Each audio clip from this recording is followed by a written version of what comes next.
Radha Ramana Hari Govind Jai Jai. Ekadasi. Today's Ekadasi. Very, very auspicious day. And an important day as well. In Srila Thakur Bhaktivinoda says, Bhakti, Madhavatiti Bhakti Janani. So Ekadashi is Madhavatiti, it's a special day, Krishna's special day. And it's very important that we observe Ekadashi. Ekadashi takes place on the 11th day of the waxing moon and the waning moon. And it's not that simple. Actually, there are some quite very kind of fine distinctions for calculating Ekadashi. So if it's Shuddha Ekadashi, pure Ekadashi, then we observe on that day. Otherwise, we observe on the Dvadashi. So there's some rules, and so we also have to consult the calendar to find out actually when Ekadashi is, what day we're observing Ekadashi. And very often the Vaishnavas, we observe on a different day than the Smartas, because they don't observe Shuddha Ekadashi. They just observe on the 11th day of the moon, like whatever, yeah. But we have there's more distinction. So it's not always the same. Physically, Gurudev says that on that day the moon actually has a particular effect on liquids. So if you have grains in your stomach or in your body, then it's going to affect your body more. Actually, it's a fact that the moon does have an effect on the organism. It has effect on, anyone who's done any gardening or serious gardening knows that if you plant according to the cycles of the moon, you're much more successful. Plants are very sensitive. So the body is also sensitive. The mind is very sensitive. So on that day, it's very beneficial to fast. But that's a physical cause. But there are other much more important causes. So spiritually, there's one pastime that Vishnu was in hell or close to hell, and he'd hear so much screaming. And he asked Yamaraj, what's happening? What's going on? So Yamaraj said, this is all people suffering in hell. So Vishnu was very compassionate. And he said, okay, then I'll institute Ekadashi, and people who fast on Ekadashi, they'll be freed from sinful reactions. So after that, people were fasting, and practically hell was empty. Nobody there. So then Papa Purush came to Vishnu. Papa Purush is a personification of sinful reactions. So he came to Vishnu and he said, what am I going to do? Where am I going to go on the 11th day? I don't have anywhere. To take my job away.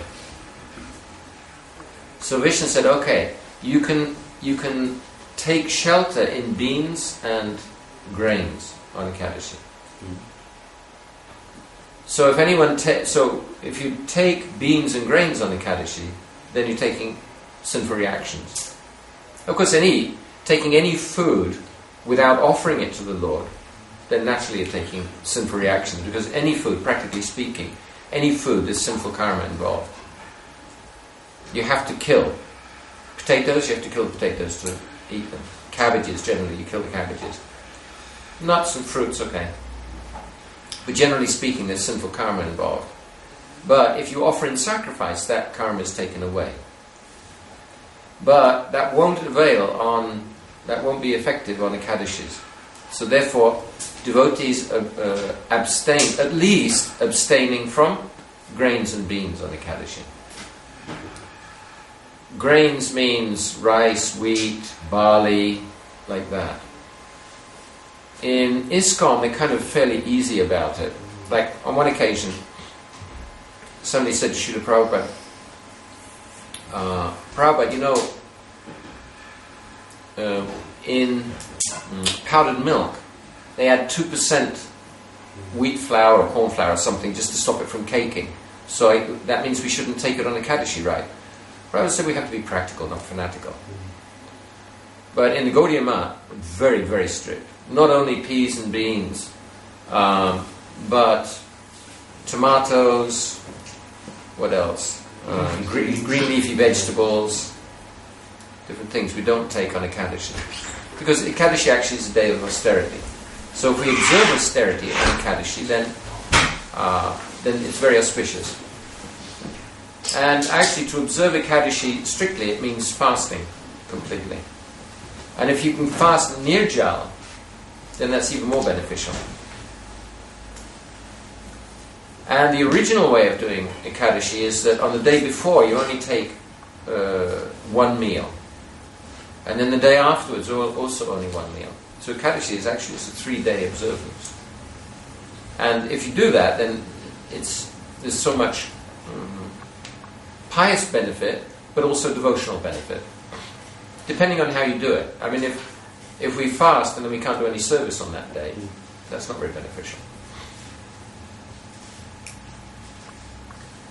In India, many, many people follow Ekadashi just for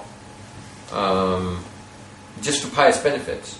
It's very, very beneficial as a religious observance, whether they're Vaishnavas or not, even. It's good luck, beneficial. But for Vaishnavas, it's very important. So, Ekadashi, 11. Ekadashi is the 11th day. So why 11th day? So one explanation is, there's 5 active senses and 5 senses for gathering knowledge. We have 5 senses, like sense of taste, touch, smell, hearing, and the other one? Sight. And then the active senses also. Arms, legs, speech, anus, genitals. So there's 10 senses, 10 ways of interacting with the world. And then the mind. The mind is the center of all the senses. So Ekadashi means fasting. Actual fasting means not engaging in gratifying the senses. That's real fasting. Not just not eating. But real fasting means not engaging in gratifying the senses. And more than that, on Ekadashi, we're supposed to spend time reading, chanting, hearing, like that, glorifying Krishna. Sometimes devotees stay up all night. That's also another observance on Ekadashi. Stay up all night chanting and hearing like that.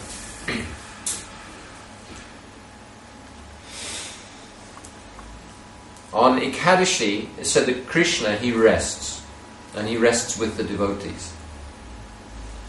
So, Ekadashi is one of the... It's very important observance for Vaishnavas. Very important observance.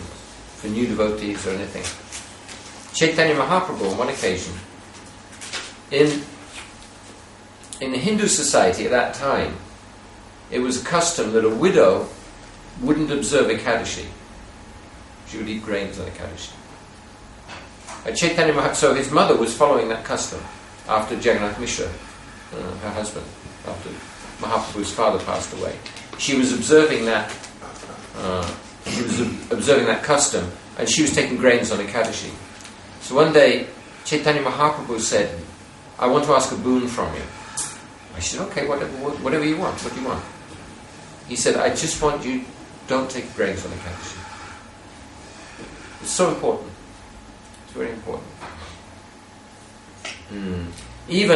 But it doesn't mean that Krishna doesn't have to observe Ekadashi, because he's not sadhak. Chaitanya Mahaprabhu, he'll observe. We're worshipping Gaur-Nitai on the altar.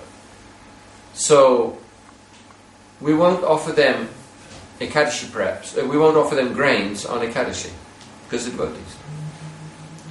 But Satchidananda and Gaura Hari and Radha Krishna, they get everything.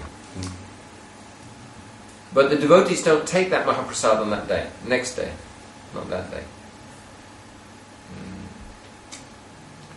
Gaudiya Math, they're very strict. I mean, for example,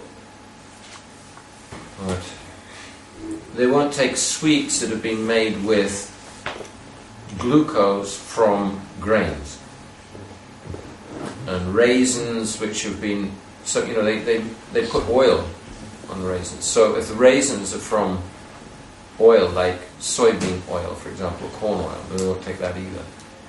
So strict.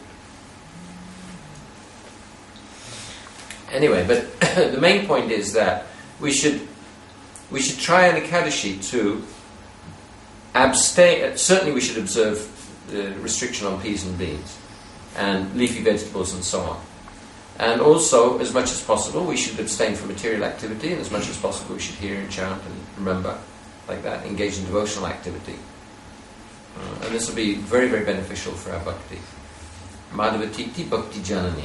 So these days, the mother of devotion.